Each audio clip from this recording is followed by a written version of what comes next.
It's a Monday show, the PHNX Rising podcast, and we got a special guest.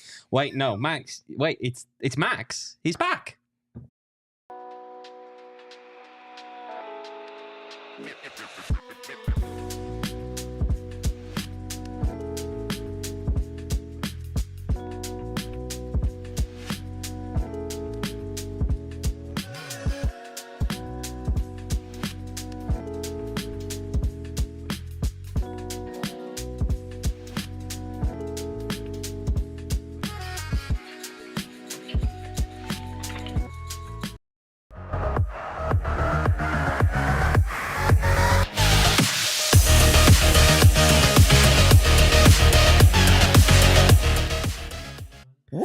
It's Mr. Back from vacation. We're back, baby, like we never left. Welcome into the PHNX Rising podcast.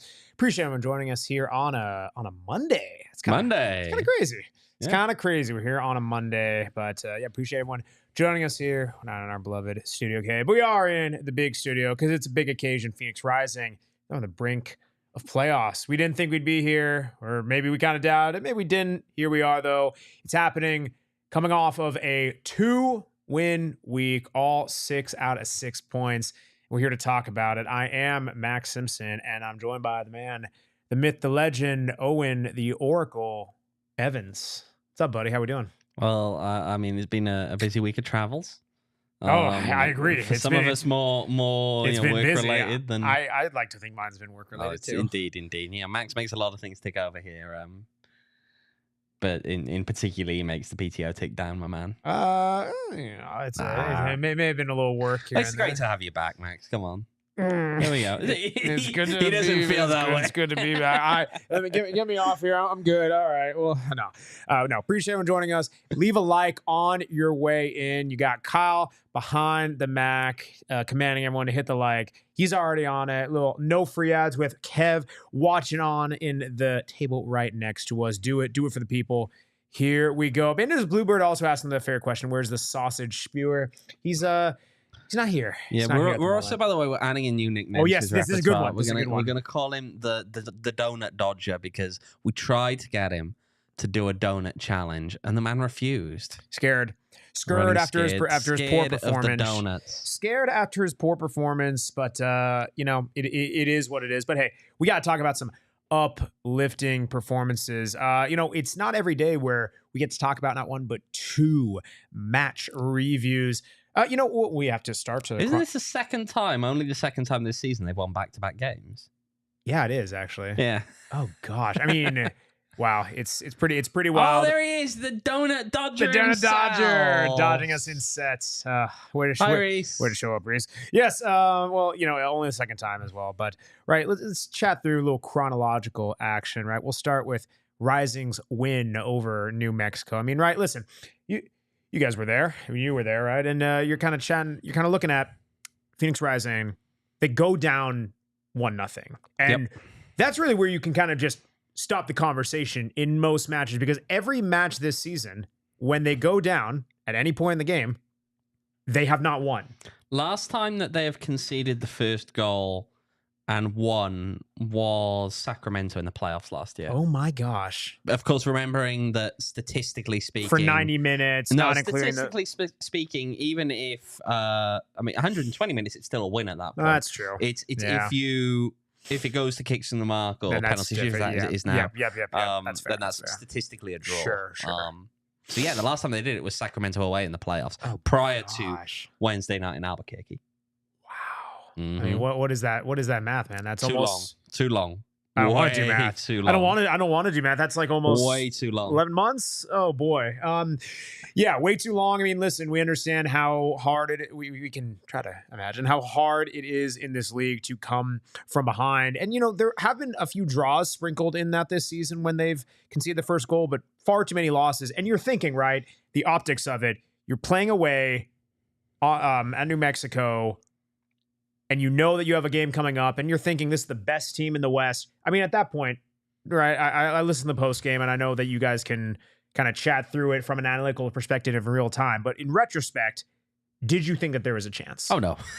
I'll keep it simple. I didn't. And the reason I didn't is because I didn't think that Phoenix Rising had their best options on an attacking front available to them, right? You have to consider the fact that Rami Cabral was not available. You have to consider the fact that Darius Formella was not available. You have to consider that Gil Margarita was not available. Those are big names in terms of this club, in terms of what they add to this attack and what they're able to do. And to not have them around made it very difficult. In my mind, them going on the road, knowing the struggles they faced, knowing it was something that even came up in the midweek press conference about the fact they weren't, scoring they weren't winning games after they conceded first. It was something that Diego Gómez said was kind of like that they almost go into an almost comatose state at times. Sometimes it feels when they concede first, and by the time they pick things up, it can be a bit too late. And that is kind of what we've seen, I think, for a lot of the season. In this case, I think what intrigued me is that New Mexico they were in control of that game up until the penalty. They had the possession, they had the chances. Rising had a couple of chances sprinkled in, but not very much of anything at all, to be perfectly honest with you. And yet, after they take the lead, it's as though, I'm not sure if New Mexico felt like job was done at that point. Kind of like we thought off field. You can't think that if you're a player. You can't think that if you are going out there and defending that kind of a lead. And so they give up the penalty. And Rising scored the penalty. I'll again be honest. I didn't necessarily think after the penalty was scored that, again, this team was going to step it up and add another one in there. Sure. They did. They did. There was a pretty horrific goalkeeping error in there. But it was a gritty performance from Phoenix Rising. It wasn't necessarily the prettiest on the eye. It wasn't necessarily the most perfectly rounded kind of showing, but it was gritty and it got things done. Yeah, I mean, the other thing that's interesting, knowing the context of that match, is they're coming off of 3 losses in a row. And I think, Indeed. It's one of those things when you try to kind of dissect how does a club go to victory? Were there any telltale signs either in the match or leading up to it? You look at those 3 losses beforehand, right? I mean, 2-0 away to Orange County, really one where Rising was played off the park, start to finish, a little extra emotion out of that match. Lose to Danny Stone and company, right? Very played off. Then, follow up with a Saturday match a couple days later, leading for, throughout the, during the match, albeit not a great performance from an eye test. And then they concede 2 late goals in pretty spectacular fashion. And then, the following Friday, a 1-2 loss home against Monterey Bay with, throw in a calamitous and kind of hilarious in a way how it was conceded goal, kind of mix up with Rocco Rios Novas in the half, right before the half sounded. You're kind of looking at this at how are they going to find a way to win this type of match against New Mexico? And I mean, listen, man, sometimes you just need some breaks to go your way. The penalty does very much change it. But I think this kind of presents the longer solution. And as we'll talk about later in the show, what is the path to playoffs? What does that all look like? Is this something that I guess is a precursor or what this team can rely upon? Because we've said very much throughout the season, this club is not necessarily one to create a great opportunity of open play goals. They're not going to pepper you with a ton of high quality chances. They're going to need one of their best performances from a defensive end, and they're going to need some luck in the attack to help. That's kind of what we saw a bit in this New Mexico match. And as we know in the playoffs, anything can break. Do you think it seems like they're pressing their luck doing this. Is there a possible route for what we saw last season where you make a run? I mean, it's always possible, but I think it's highly unlikely. And what I'll add to that is that to suggest that it's something that can really be done again is something that I think takes away from what they did last year. People who have been the most surprising runs that I think you have ever seen. You'll never replicate quite the same I don't think you'll thing. ever replicate it quite the same. And I don't think overall it'll be easy to replicate in general. It's worth noting again. You take confidence from this, yes. They beat New Mexico. They caught them off guard. But the idea, I think, that you would go and do that necessarily 4 times in a row again, I'm not sure that's necessarily the case. I feel as though part of that also comes from the fact that if you look at this team and you look at the way they score or don't score goals, look at that opening game against San Diego Loyal and tell me, do you see this team winning a game 4-3? Because I don't think I see that many goals in this team. You're asking if they score more than 2 goals? No, right? And there's the thing. I think they're a team that last year just had that much more about them in the attack that helped them a lot. Now, they do have a decent enough defense to hold them in games and keep them competitive in most games. However, there's still always that real risk that you concede 1 or you concede 2, and you don't know necessarily if you're going to make that up. It's true. Well, let's also take a look at those numbers one more time, presented by our friends at Desert Financial Credit Union, Arizona's #1 credit union, named by Forbes. Again, from Phoenix Rising 2, New Mexico United 1. Again, keep in mind that XG subject to change a bit. And also, just the biggest part in there is that the majority of the XG overall comes from the fact that each team had a penalty. That is a good point. I will add that I know New Mexico were grumbling a little bit. They felt they should have had another penalty just shortly before Phoenix Rising scored their second goal. Look, in real time, I haven't watched it back in real time. I felt as though they had a shout. I would also say that inevitably, when something's going to be the 3rd penalty of the game between the two sides, the bar is probably quite high at that point, and it's unlikely that you get. Well, but you've also advocated before that it has to be on a case-by-case scenario. It does. I mean, but what I'm saying is the bar is usually higher for where you're going to point to the spot in that one. Again, it probably has to be a more obvious one in a dangerous spot kind of thing. You're not likely to get something that maybe there's any kind of argument against it being a penalty when you're in that kind of a position, because again, you've already given a penalty each. Yeah. It's a bit of a weird one. Again, I think Rising took their chances. The possession, the reason it's the way it is in large part is also because after Rising scored the second goal, they were a little bit more defensive. They made the sub. They made this sub in both cases, in both games this week, and obviously I asked about that after the Oakland game. We played it on the post game show for that one, and it was, well, that's kind of where this team is at in terms of the bodies and knowing what options they had off the bench and knowing, how they were gonna kind of have to shut up shop a little bit after scoring and getting their noses in front there. And they did so well, but they finished both of those games quite defensively.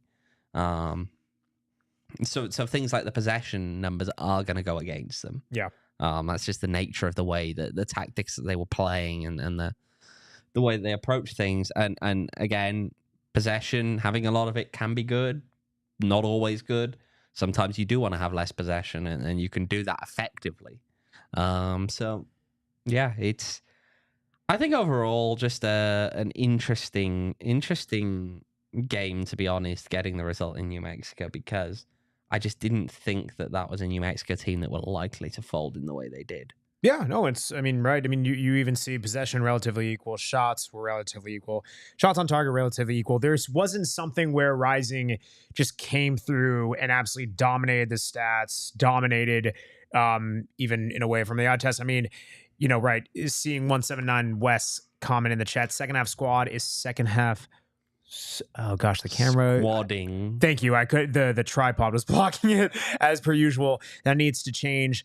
Long-term consistency. You can read it on the bottom of the. Thank you. Yes. Second half. Yeah. Exactly. Now, essentially, the second half squad is the second half squad. This has been a second half team for large chunks of the season, and I think you want to see. You want to see a team improve throughout the course of the season, throughout the course of a match. But I think it so often you can get blown out of the water early on. And I think it also, it has to do something with their confidence. That just does go to show.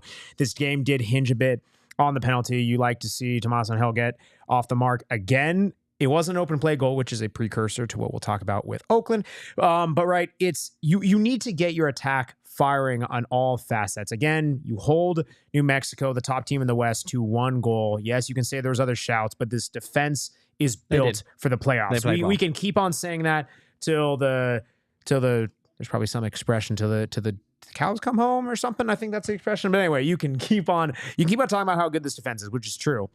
You can go into these playoff matches and play gross ball, go 1-1, 0-0, and it can be bad on the eyes. And this club is built for that. It just, again, your margins are so thin. And against this New Mexico team, you run it back. I just don't know if you get the exact same result. No, I agree. However, I'll also point this one out. New Mexico aren't a prolific goal-scoring team necessarily in and of themselves. They're fine. Yeah. They are not one of the most prolific goal scorers in the league. It's not like coming up against a side that scores a load of goals on the regular. So playing that slightly more defensive approach can work a lot better against a team like that, right? It's a matchup that lends itself to you being able to come out and play that way because, again, they're kind of the kings of the 2-1 themselves, right? Yes. They're not a big necessarily defensive team in the sense that they don't give up a load of goals. They're good, but they're not amazing. Yeah. In the same way they are in terms of scoring goals. They're good, but they're not amazing. It's just that for them, everything comes together in a lot of ways. They're a structured team that seem to make things work. And then when you look at that from Phoenix Rising's perspective, that's actually, of the bigger teams, probably one of the ones that you've got a better hope against. Because if you can just find ways to, sneak in with a goal, to be pretty decent defensively yourselves, you have a good chance of coming away with something. I didn't think they were going to win. Yeah. But it wasn't necessarily a big stretch to say they'd win that game, I don't think. Yep. Given that New Mexico, yes, they're top of the West. Yes, they are, running away with it in a way, to be honest. I mean, they're 8 points clear of Las Vegas now in second place. There's not really much to play They've for. They've already sealed that one. They have nothing to play for now. They did want to get it that day, but their goal difference, bearing in mind, this is a team that's 32 games into the season is top of the West by a fair margin. What's their goal difference, Max? I don't have it in front of me. I'm Three. Wow. For context, Louisville, who admittedly actually have a lot more points. Okay, fine. The one who's closest to them in terms of points in the East, Charleston, so 60 points they're on compared to New Mexico's 58. So close. I mean, they have a double digit plus 32. Oh yeah, that's dominating. New Mexico have scored Loudon has scored more goals than about the same goals. Sorry, that one less. Yeah, than New Mexico United this season. And again, this is how Loudon's actually conceded less goals than New Mexico United this season. What I'm about to say. This is not defending New Mexico United, nor is it giving false hope. You don't Phoenix need to Rising. Defend New Mexico on this podcast, Max Simpson. I'm not gonna be the guy to do it. But what I'm saying is, if you're having me choose between a high scoring team who, yes, maybe they're blowing out the wall to goal differential, but maybe they're conceding a lot, and a team where they're not super sexy on the eye and they just hold opponents to kind of gruesome games, I'd rather go with the latter purely for winning purposes. I do see 179 West chat, and again, that's kind of along the lines where I'm getting at is we can achieve a repeat while suffering along the way. Doesn't mean we should. And I completely agree. I mean, listen, we saw last season's team. The defense was okay, kind of rounded into form a bit after John Stenberg and everything like that, but they were built on a defensive attack that could light up the scoreboard with 3, 4, 5 goals on a given match. They had it in them. This season's club just doesn't have that, and so that's why I'm not relying on it. I don't want to have to rely on just a gross game where it's just brutal and you're just kind of shuddering through. Are we just going to kick the mark? Are we just conceding that in? And I'm not saying that that's how they're going to approach it. What I'm saying is, as you've seen them evolve, you're trying to have them go toe to toe and fight these teams on attack versus attack. It's not going to go well. Yeah. And here's the thing: when you get into playoff time, knock on wood, if this team gets there, and we'll talk about a bit further. Almost certainly, I know, almost certainly, but yes, that things tighten up a bit in the playoffs, and you can say, "Oh, we're not going to change our game. We're just going to keep playing it." I don't care which team you are. You're going to play a bit more tentatively. You're going to play a bit more reserve because you can get punished if you don't. That's what we saw all through last season. That's how we've seen the ones lose to the 8s. Phoenix Rising has been the victim of that. Like, you can see that happening. I'm not trying to give false hope, but I'm just saying there is a way forward. Just may not be the way we want to see it. I will say the other thing there on doesn't mean we should in there about, while you can achieve a repeat this way. I'd say, yeah, it's a very big part why you shouldn't in terms of just the way they've played this season overall. Because, again, going on the road every round does not make you money. And that's something that this club But they can still host a playoff match. With, very unlikely. I know. No, we'll get into that I'm later. Just stirring. But yes, I love it in the chat. I'm just gonna say it again. Yeah. You need to find ways to get into those spots where you get home playoff games, because those are the important ones. Oh, I don't disagree. And listen, that's a bottom line. That's a conversation for next year. That ship is almost already sailed. I'm already in. It's a conversation for always, though, because I think a lot of people forget that. That's the key thing here. A lot of people, look at it only in the sense of like, when you're going out to win, and that's true. But again, you do have to. You do have to find ways as well as a club at this level to make money. Oh, I don't. You know me, man. No more than anyone. I know that money don't grow on no trees. And listen, it's not trying to sweep it under the rug. It's more so like, hey, this is something we've all known. This team, regardless of how they finished the season in the playoffs, out of the playoffs, even winning the whole thing, they have underachieved in terms of the quality on play, the stability, and that. No matter how you go about it, you're coming off of a championship win. You're changing managers midseason. Yes, you had to change right before the season started. We've addressed that, but this has not gone according to plan. And does it ever? Seldom in life? No, it not always does. But I think from an off-field and on-field, how you see the community and the expectations, it has not matched. And regardless of what you do, it's not going to meet and not even exceed where you have hoped to go and how it played out. All you can do now is you can either stay on the bandwagon and hope they win, or you're just already looking forward to next season. And hey, I mean, all power to you either way. But we'll go from there. I do see 179 West in the chat. First off, Meow Day Mondays. Absolutely love that. Mon McP, appreciate it as well. James Wilson, only podcast I watch as well. Well, listen, we got plenty more of the PHX Rising podcast. Oh, gosh. And Max, we'll come back to you. Max needs a new phone. Hang on a minute. Should we check? Yeah, we can. Did it survive the fall? It always does. Oh, my gosh. No, we'll come back. We're good. We'll all come back to you after the break.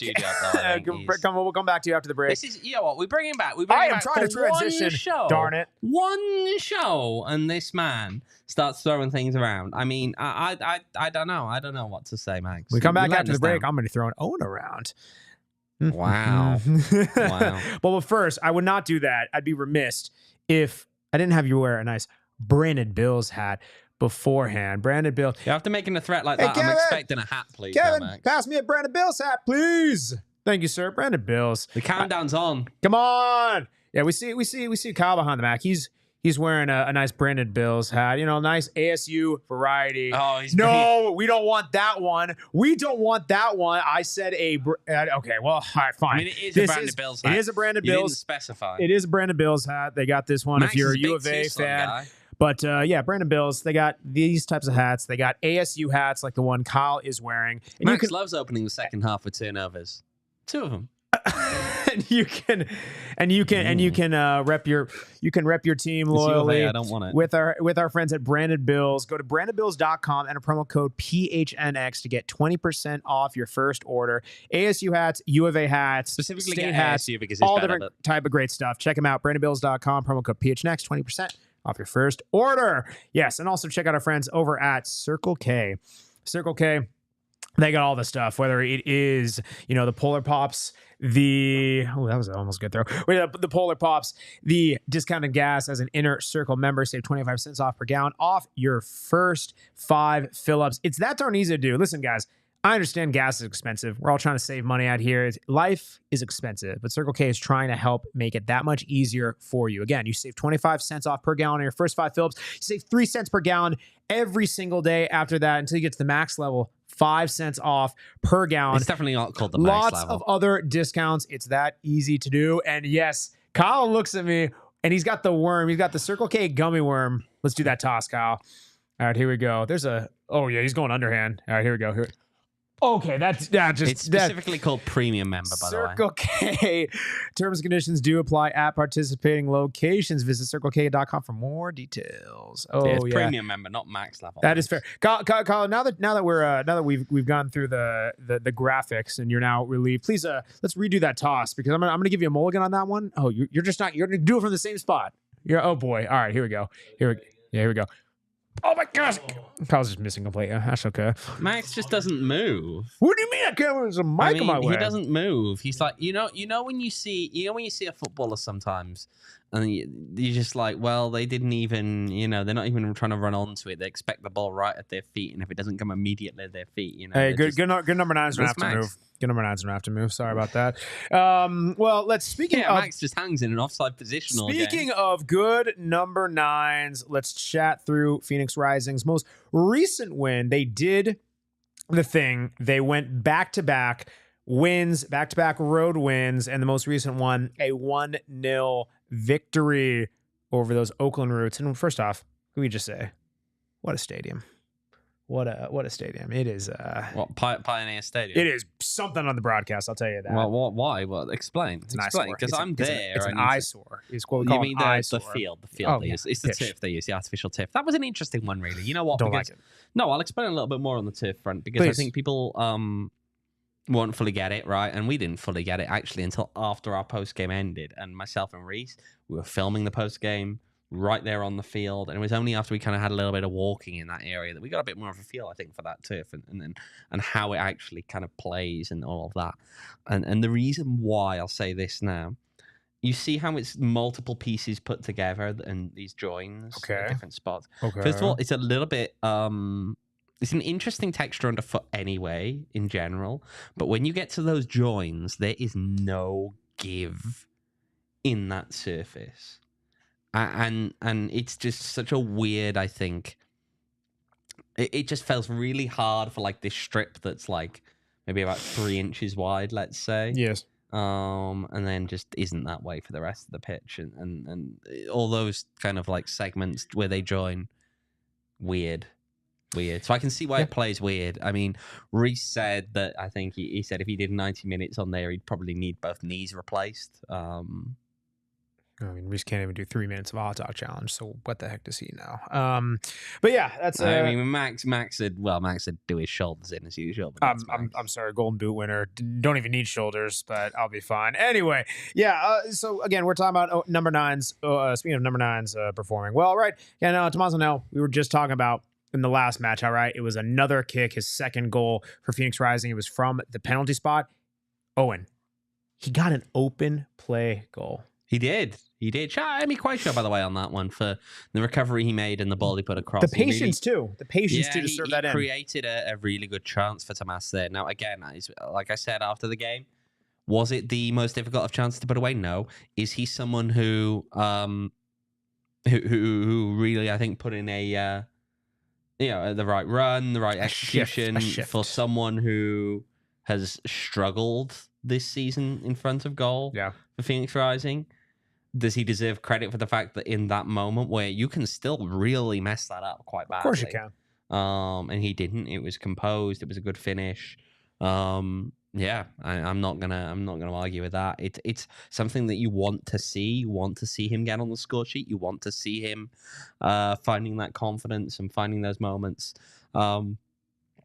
And it's one of those things where you always, I think, question how much longer it could go on without him getting one, and expect him to finally turn it around this season at least. Yeah. So to get that is huge. It's huge for him, huge for confidence, huge for the group to get the win in Oakland as well. And turn things around to really help push this team onto the brink of sealing their spot. Yeah, I mean, listen, it's whether this is a sign of more goals to come or not. Again, you don't want to take away from the player and the runs and what he sets up. And, I think that he does add a lot to this team. We have said at length, the runs that he does, the attention that it brings, his movement off the ball, does command a lot. However, and that's just it. It is adding that, however, you can only pile on accolades for so long until you have to realize this is your number 9. This is the guy who's been starting every darn game, pretty much, since he's come on board. And outside of the 2 penalty goals, hasn't put one in the back of the net. And you can put that to bed. And now whether that arises for something or not in these next 2, last 2 regular season matches, so be it. Time will tell. But I think it was very important for him to get off the mark. I like the finish and how he does it. I mean, you say what you want. You're a striker. You just want that ball to go in the back of the net. And he did. Finish. Listen, did he make it easy? Yes. But also you gotta have the patience. You could overrun that very easily, and it's a different angle and all that stuff. So kudos to him for the finish. Well, to an extent, you earn the right to an easy And that's what I'm saying. He did the hard work. He did the hard work beforehand, right? I mean, let's take a look. Again, those by the numbers one more time, presented by our friends over at Desert Financial Credit Union, Arizona's number one credit union by Forbes. Again, XG subject to change, but unlike the New Mexico match where everything was relatively even in possession, shots, XG, and shots on target, Oakland Roots pretty much dominated everything. Again, XG subject to change, almost double Phoenix Rising. Possession, relatively 50-50, but Roots had double the shots. And I mean, I guess on goal was relatively backwards, similar. Probably because they couldn't put anything on target to save their lives. Yeah. They were a little bit more swarming. Yeah, I mean, they were not good in front of goal. They were terrible in front of goal. Shambolic. I believe the expression is along the lines of you couldn't hit a cow's behind with a banjo. Okay, there is an expression that way. I'll put it. Why would you do that? Well, I don't know, but they couldn't do it. Banjo. I mean, that's not even the most width of an instrument. Still. Okay, that's fair. Good job. Yeah. But leave a like for cows and banjos. Apparently. But they were terrible. They were terrible in front of goal. They wasted chance after chance. The chances they did put on target, I didn't feel were the most threatening. They had the one really good chance which came off the post. Didn't end up going in. Admittedly, that was close. That was knocking on the door. I'll give them that. But they were, I think, woeful in front of goal.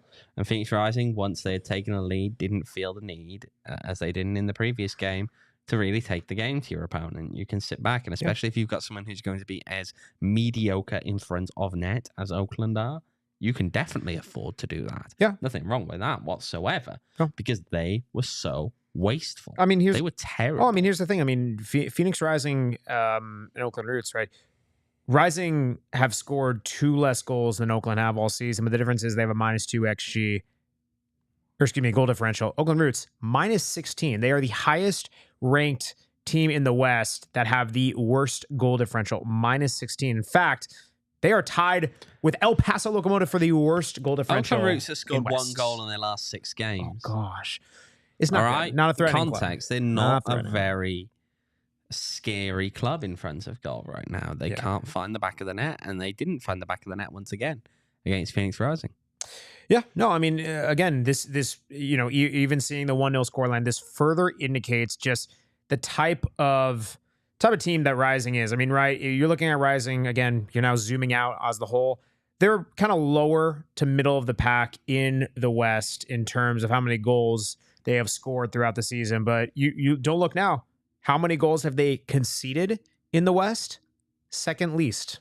Yeah. Second least behind Sac Republic, right? This is a club who, this is how they play. This is a textbook how they play against Oakland Roots. These teams that come up against them just don't, No, I mean, there are teams who, I mean, yes, Oakland Roots is maybe a bad case study because they have not been clinical they've been throughout terrible. seasons, especially in the last stretch of things. But there are teams that can come up against Phoenix Rising who they're going to pepper them with shots. It's not necessarily going to be the highest quality of chances. And Phoenix Rising is going to say, okay, well, we're either going to take this 0-0, get a draw out of it, or kind of as you saw, you can kind of play.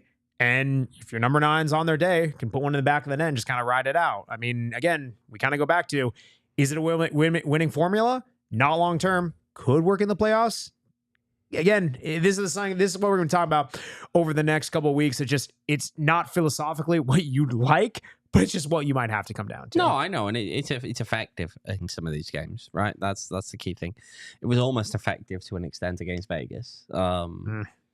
It lasted a bit too long at the end of the game, and it came back to bite them. But it was almost effective in that game as well. Look, again, they're not a team that are going to score a lot. They're not a team that are going to concede a lot. Simple as that. Kind of is what it is. Simple as that. I mean, here's the other thing, and actually, I want to call upon this because I actually can't recall if you guys mentioned this in the post game, but definitely hearing some chatter a bit, and I think we could probably squash this. You might know where I'm going with this. From the goalkeeping front. Oh, we're talking about that. Are we? Definitely hear some people, right? Kind of, yes, there's been some lapses, some gimme goals given up by Rocker Rios Novo in some of the previous matches. And we did hear some people. To have that conversation. I agree. We did hear, and again, this is just for the good of the order. We did hear some people kind of chirp, and you hear these different online mediums, call it the one with the blue icon, the one with the different kind of blue icon, kind of talking about Patrick Rakovsky could, maybe could be in contention, should I be in that conversation for that starting goalkeeper. Listen, we have seen this down the stretch from teams. And listen, there's just something, right? We have discussions on this show. We've had discussions on should guys be in different spots, should they get more opportunity. Owen, I'm going to turn over to you. Do you think Patrick Rakovsky should be this club's starting goalkeeper? No. Okay, cool. There we go. I mean, there are reasons I could give you for that. Look, I understand why fans are saying this to an extent, but I thoroughly disagree.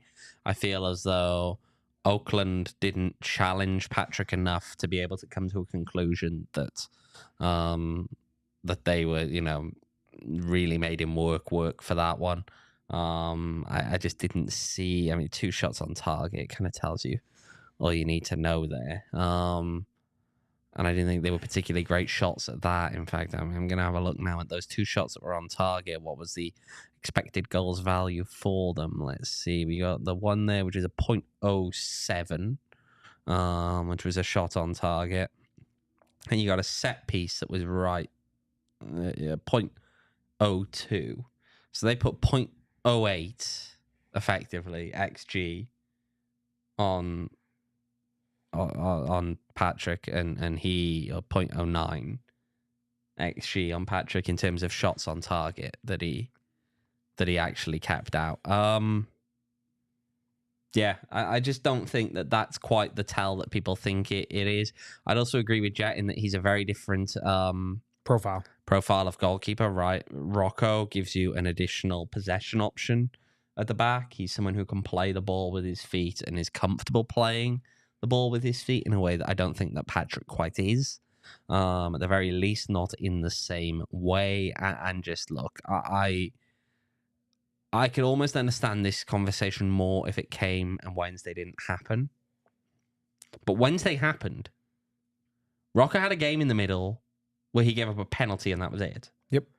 Like, I'm not blaming a goalkeeper for a penalty conceded. No. As long as they didn't give up the penalty as themselves. So, as far as I'm concerned, Wednesday kind of was the confidence boost you'd hope to Rocco. And Rocco Rios Novo should remain the starting goalkeeper. Yeah, and I mean, this you have Pat there, and you can use Pat. Right. There are probably worse backups. There are worse backups, definitely, in this league. Yeah. But I still just think that Rocco Rios Novo is the better option there as you look ahead. Yeah, and this is something that, I mean, this was, for most people watching, this is going to be why is this even a conversation? And listen, totally fair. And, purely, between us, this is, something we very much agree upon. This was not a mystery, but right. Good of the order is being raised. People are kind of seeing and saying, hey, Rocco had, maybe there are some matches where it kind of let in some gimmies. Patrick, yes, coming off a good match. I mean, here's the thing. I think Jet's point, like you mentioned, I think to me that's even the bigger play of what Rocco Rios Novo does is he allows you to play so much differently. The way that he plays so much higher, that he has that quick ability to come out, play almost as that additional defender, have his distribution. It allows this team to play much higher up the pitch. And when you are a team that is limited offensively, and yes, you can, you have had some success in countering on the break and going against the run of play. You need to, however, have all of the momentum that you can pushed into your opponent's half of the pitch. And that drastically helps when you have a keeper who can have the recovery, timing, instincts, and range that Rocco Rios Novo does. So again, this is not an indictment. Patrick Rakovsky, I do not raise the question to bring that up as such. However, when there are people asking the questions, we like to take that, address it head on, and beg the question. I need to give this context as well here for Rocco, because the people will bring up things about Rocco, whether he's, you're talking about his stats for the year. Mm-hmm. The man is currently joint second in clean sheets in the league. Oh, yeah. On 12. He has done so despite being third in the league in saves. People don't combine those. Normally, a person who has high numbers on clean sheets has a lower number of saves because they're defensively a very good team. Rising are fine defensively. He makes saves. So let's put that in context. Number 1 for clean sheets is Danny Vitiello, 14 clean sheets. He's made 10 less saves than Rocco has over the course of the year, which is quite a bit, actually. Again, when you're thinking of, you're effectively whacking off 11% of his saves. Okay? Eric Dick is the other one who's on 12 clean sheets for the year. Eric Dick has made how many saves here? 58 to Rocco's 91. The only guys who've made more saves this season than Rocco Rios Novo are Renan Ribeiro at Hartford, who has kept 7 clean sheets, and Anthony Siaha at Monterey Bay, who has kept 6 clean sheets. You don't normally have that higher number of saves and that higher number of clean sheets. Yeah. I mean, listen, we're having Devil in the chat. He's taking Rocco over Emi Martinez. I mean, there we go. That's quite the endorsement. I mean, the guy who originally brought this one up on the One Rising fan group, I believe. Good job. Was at one point talking about Koke Vegas, who's got a no again as being a better goalkeeper. Again, this Rocco. is the fans are what we do here. You guys are always chatting about us, even the ones who are not chatting, who are not joining the show. We are able to talk about the give and take about what the opinions are. Some of them there is merit in our eyes, and other ones, well, I mean, listen, Rocco's been such a mainstay for this club for so long. Just one that didn't really have a ton of merit in our eyes, at least from how we saw the competition playing out. Bad opinion. Yeah, there you go. Sorry, but it's a bad opinion. Rocco's the better goalkeeper, I think. Owen's a lot. Owen's not. He's playing diplomat. I'm playing. I'm a Why nice would guy. you want to drop Rocco? I mean, also that you're not wrong. Anything else from this match, Owen, that you'd like to touch on? You brought up the stadium earlier. I'll say this about the ground itself. I really enjoyed, the match day atmosphere in Oakland. Yeah. I think that the place felt relatively full for how big it was. Yes, it's one stand. Yes, it's a smaller capacity than Phoenix Rising. Of course it is. But a smaller ground that's full is more fun than a bigger ground that's half empty. True. True. I also felt as though just generally the areas they had had less space than Phoenix Rising did. It was a bit cramped. But it was fun vibes there in general. Good I like fun food vibes. options. Just in general, it seemed to come together quite well. I like fun vibes. That's cool. Well, yes. It's good to know. I'm glad you guys had a good time. Had some food reviews. Sly, have you well. been drinking again? You hopped in our chat before after a few. I remember that. Oh boy. No, I'm not touching that one.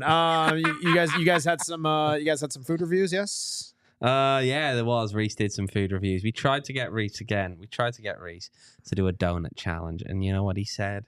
No. Coward. I mean, I think he should have done the donut challenge. Absolute coward. Yeah. Oh boy. Well, gotta love it. No, don't gotta love it. I mean, listen, let's actually take a look at where this leaves us in the West. Okay.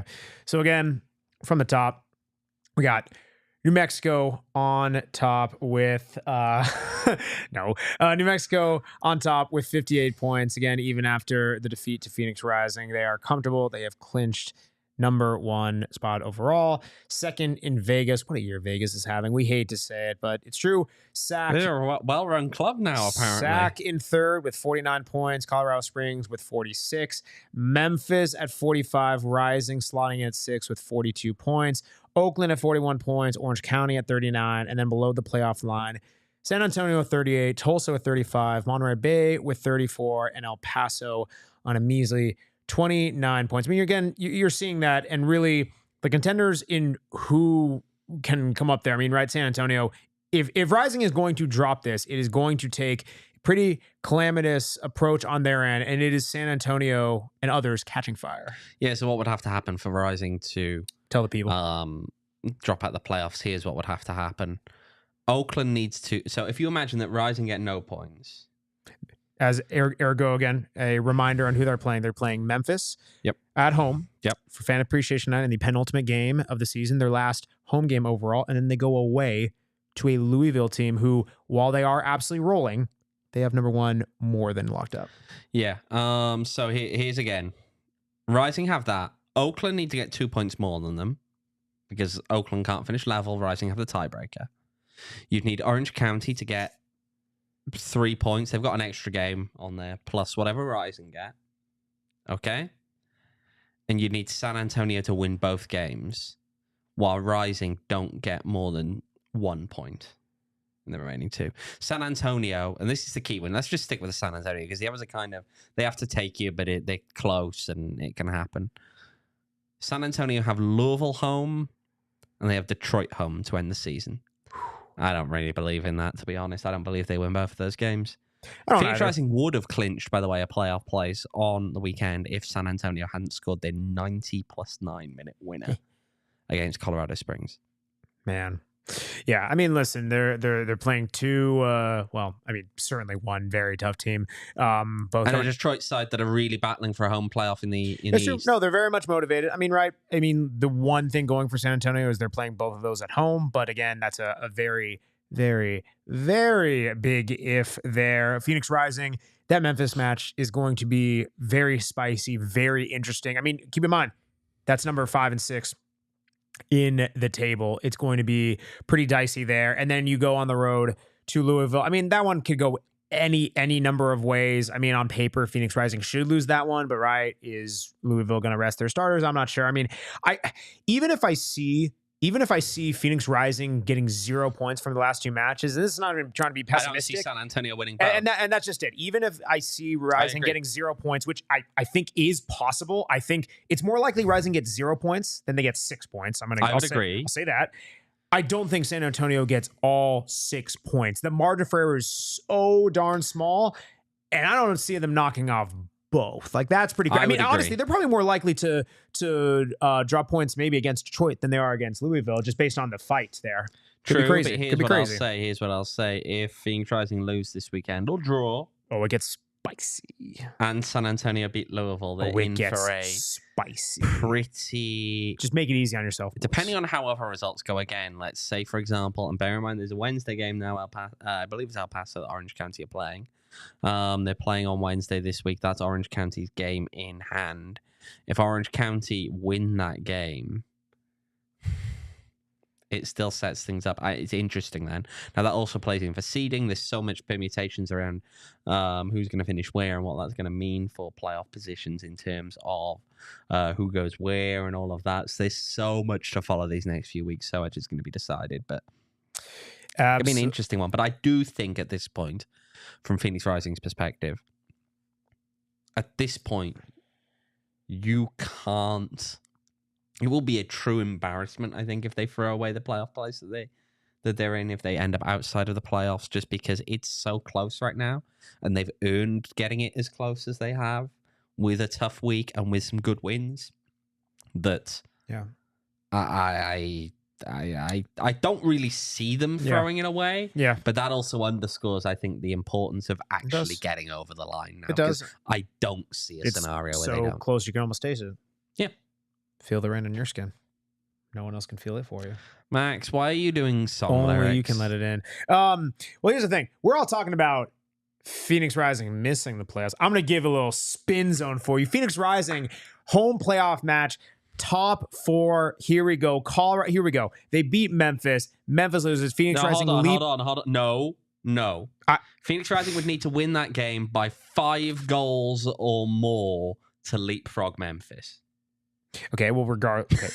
Let's be clear here. Regardless, Memphis won the first game between these sides 5-1. Do you see Phoenix Rising winning by that? They will not leapfrog them that night. Never say never. Well, okay. Listen.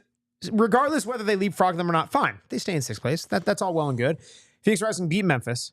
They then beat Louisville on the road. Meanwhile, Colorado Springs, oh no, the mighty Monterey Bay, who are second from the bottom in the West. They lose to them on the road. Again, Colorado Springs, they finished both their matches on the road. Monterey Bay lose there on the road. Sac Republic, they're fighting for something, they lose there, and then you're right. Let's say Phoenix Rising doesn't beat Memphis by 5 goals. That means that Memphis would have on the road, they lose to New Mexico. Rising take 4th place. Who says no? I say no. Okay, yeah, everyone says no. Everyone says no. It's not going to happen, Max. I mean, I want to know what this man's on right now because it's that fun part of the season where, depending on how the next two matches go, you could be in theory out of the playoffs, or you could in theory be hosting a playoff match. But realistically, let's call it now. Owen, we got 2 matches left. Phoenix Rising is in 6th place. Where do they finish? 7th. Yeah, that sounds right. And that's bear in mind again, because I think the 6th place is slightly overinflated for right now. Orange County has the game in hand, and they're playing it a side that El Paso have had an upturn, but so too have Orange County in recent weeks. And if Orange County can win that game on Wednesday, they will be in a position whereby they have pushed Rising down to 7th then in midweek. Okay? Yeah. Because Orange County have the tiebreaker over Phoenix. They will be on the same points at that point.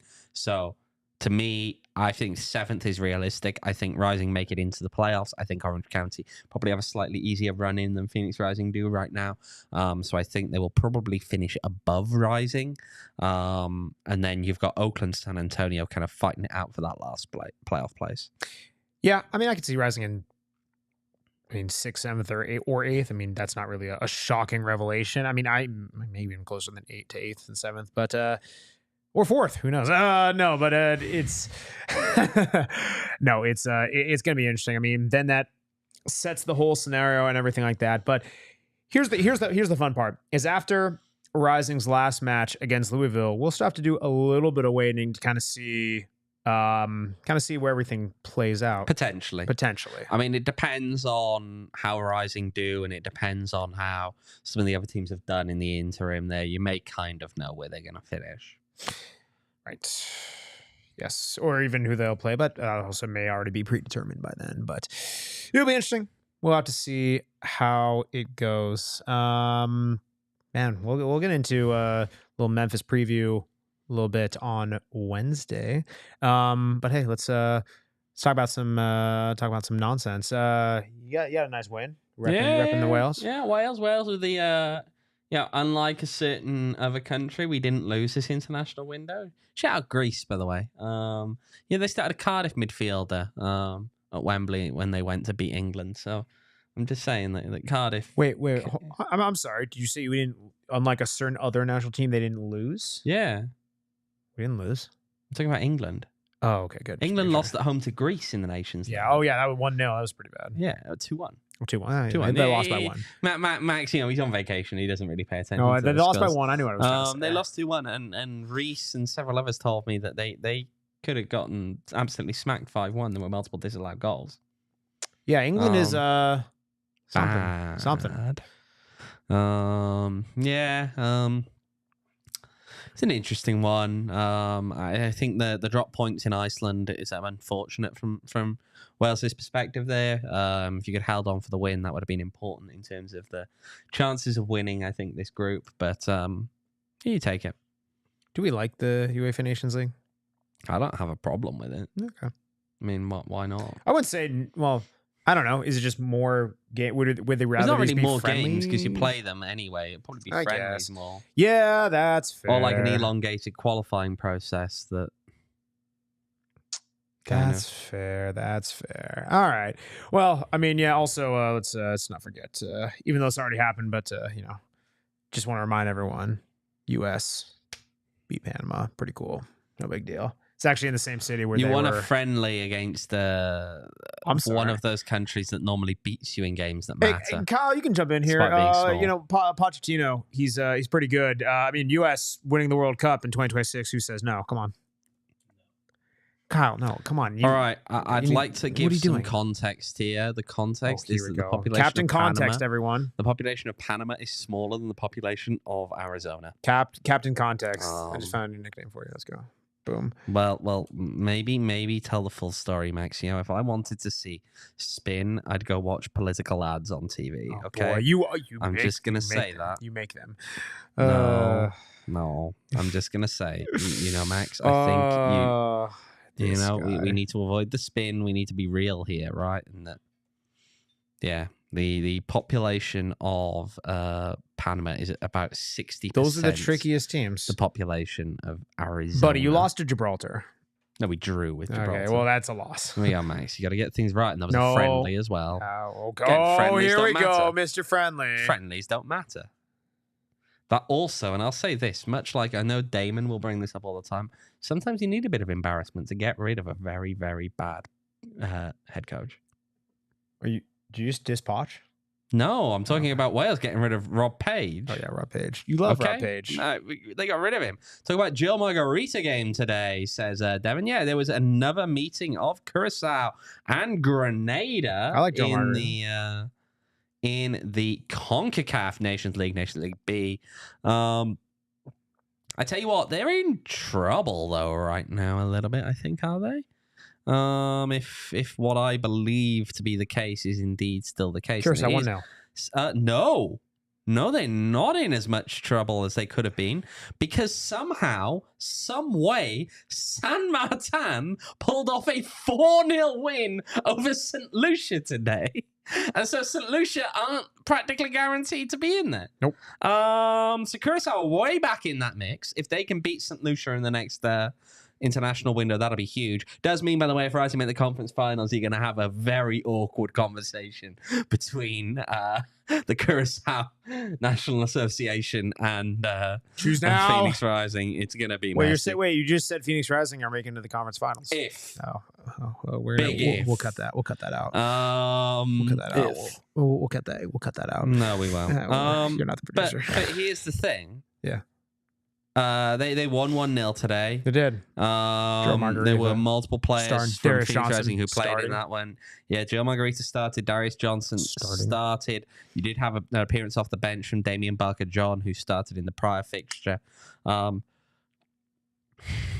I mean, that's kind of the update there, right? Yeah. Gosh, international window goes too darn long. Yeah. Too darn long. Spurs playing soon. Can't come. It doesn't. Max needs more disappointment in his life. That's what he's learned here. And unfortunately, there's optimism around the US at the moment with Poch. So he needs his disappointment ration coming from Tottenham Hotspur. Keeps him balanced in life. You got West Ham next. Yeah, we do. And then AZ Alkmaar. Yeah, that sounds about right. A little Europa, the True League. True League, where battle tests everyone. Man, any midweek games in the USL that we should? I think it's just Orange County. It is just the one. And will that already have happened by the time we have our Wednesday pod? No, or is that happening on Wednesday? as we're doing Oh, yes, live watch along. No, we're not doing a live watch along for 2 hours. Forget that. Oh, it's like, get me out of here. This man just got back. See, Max just gets back and that thinks he can make up all the hours that he missed. But the problem is that he wants to rope us in to do it and all. We've done that before. Yeah, we've done that. Yeah, we've done that before. Right. Oh, man. Well, goodness. Yeah, leave a like. Okay, Kevin, that's just actually uncalled for. Actually, a lot of Chicago Bears fans became Spurs fans, because they played at the stadium. Okay, no, it's because they play at the stadium. Devin All, we're not talking about Liverpool. No one cares. Yeah. Wait, when did the Bears last actually win something? 85. 85. Wow. How does that compare to Spurs? Okay, winning the 2009. league? 2009. No, we're not counting. Oh, sorry, 2019. You're right. No, won we're not trophy. Counting your nonsense. What did you win then? Was it the Champions League finalist? Thank you. No, Champions League final. Hanging in the rafters. No, Max. No. You're jealous. The last league title you won was in 61. Okay, we're not comparing. It's different. Yeah, all right. Yeah, much like the Bears, they will probably not see a title in their lifetime. That is just incredibly harsh and untrue. But all right, we're gonna get out of here because I'm tired of being disappointed by you and by everyone in the chat. No, I'm kidding. We love you, chat. Thank you for joining us as always. Stop it, Devin. All appreciate everyone joining us here on the PHNX Rising podcast. Remember, if you're not a diehard, you can find a new way to bully Mr. Simpson. That's not it. Yeah, make sure to become a diehard. Go to gophnx.com. Become a member today. Super simple. Get a lot of free perks. Hop in the Discord. Hang out. Bunch of good stuff. Have some exclusive content coming your way. Yes, exactly. Take a look at the screen. little diehard content. We love that there. Goodness, everyone in the chat just being oh so nice. Manga P, we appreciate you. Yeah, well, again, that'll do it. Please follow us on Twitter at PHNX__Rise. It's double the underscore. Double the bullying of Spears in the chat. Games to win. Double the games to win. That was very good, Kyle. Kyle, I know we were going to talk about this on Wednesday. Will you be in attendance on Saturday Go? Cannot confirm. Oh my gosh, Kyle. He's not even producing us on Saturday. I know, but it doesn't matter. We need him. Rising do need me. Oh my gosh, Kyle, you're not committed to the B. Come on, you can follow. Okay, you can follow. Max, coming for you. That's different. And I'm the good luck charm. You're welcome. Whoa. By not showing up. You can follow. Go. You're right. Go. You can follow me on Twitter at MaxDavidSimpson. Appreciate all the love from everyone being so kind on my return. You can follow Owen on Twitter at OJEvans18. You can follow Mr. Kyle on Twitter at KCoopSports. Yeah, we'll be back here Wednesday. Again, it's usually the Tuesday, Thursday. It's Monday, Wednesday this week, even though it's a Saturday match, is what we do. Yeah, join us on Wednesday. What was that voice? I don't know. Full on preview for Saturday's matchup against Memphis. But until then, it's a beautiful game. But it's way more beautiful when Phoenix Rising stacking them dubs, baby. We all silly like the mayor.